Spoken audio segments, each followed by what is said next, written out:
তফসিল ঘোষণার পর থেকেই সারা দেশে ছড়িয়ে পড়ে নির্বাচনী আমেজ।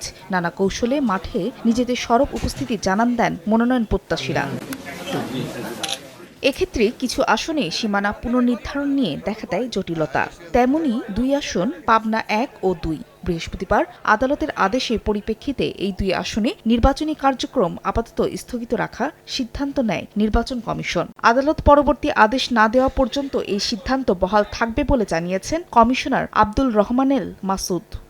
বাংলাদেশ সুপ্রিম কোর্টের অ্যাপিল বিভাগের আদেশের প্রেক্ষিতে 1 ও 2 স্থগিত করা হয়েছে কোন পর্যন্ত আদালত পরবর্তী আদেশ না পর্যন্ত।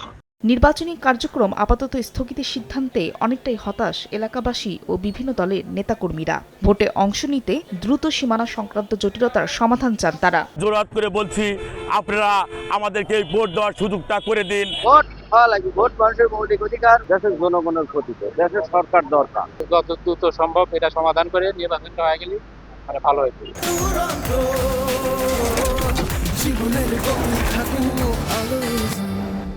সাঁথিয়া ও বেড়া উপজেলার একটি পৌরসভা ও 4টি ইউনিয়ন নিয়ে গঠিত পাবনা 1 আসন। অন্যদিকে বেড়ার বাকি অংশ এবং সুজানগর নিয়ে পাবনা 2 আসন। 2024 সালে 4 সেপ্টেম্বর সংসদীয় আসন পুনর্বিন্যাস করে গেজেট প্রকাশ করে নির্বাচন কমিশন। সেখানে সাঁথিয়া উপজেলার পুরোটা নিয়ে পাবনা 1 এবং সুজানগর ও বেড়া উপজেলা মিলিয়ে পাবনা 2 আসনের সীমানা চূড়ান্ত করা হয়। আর এতেই বাধে বিপত্তি। হাইকোর্টে বৈধতা চ্যালেঞ্জ করে রিট করেন বেড়া উপজেলার জহিরুল ইসলাম এবং সাঁথিয়া উপজেলার আবু সাইদ।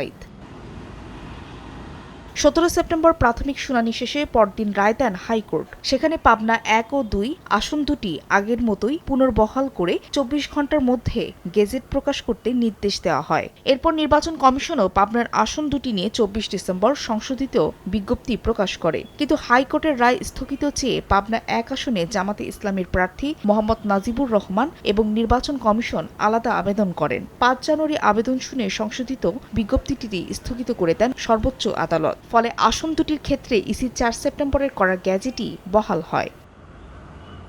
ফাহরিয়া ফারজানা, সময় সংবাদ।